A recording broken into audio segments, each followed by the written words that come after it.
Armen Muslika nuk ndalet. Futbollisti shqiptar ka shpërthyer në ditën e sotme duke shënuar 3 gola në ndeshjen mes Tottenham U18 dhe West Bromwich U18. Jo pak, por 3 gola janë shënuar nga futbollisti shqiptar në një harë kohor të 10 minutave. Goli i parë i Muslikës ka ardhur në minutën e 11 të takimit, ndërsa më pas në minutën e 13 Muslika do të dyfishonte shifrat, po i njëjti futbollist arriti të shënonte gol në minutën e 22 të ndeshjes për të dërguar shifrat në 3-0. Nuk është era e parë që Muslika përflitet si një talent i madh i futbollit shqiptar.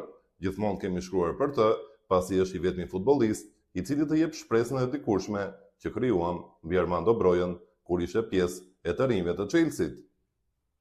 Muslika është pjesë e të rinjve të Tottenhamit dhe futbolli i tij është tipik i stilit anglez, një futboll spektakolar me zërblimeve të shumta në një luajtje të frikshme nga distanca.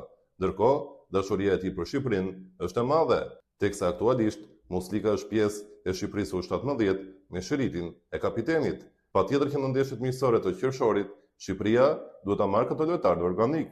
Është një futbollist ndryshe, i cili nëse bën disa paraqitje të mira me Shqipërinë, atëherë mund të kishte një vend edhe tek Tottenhami në ekipin e parë, ose mund të marrë një transferim fantastik që do t'i shërbejë jo vetëm Muslikës, por edhe Shqipërisë për të ardhmen. Një lojtar ndryshe tek Shqipëria, 3 gola në vetëm 10 minuta.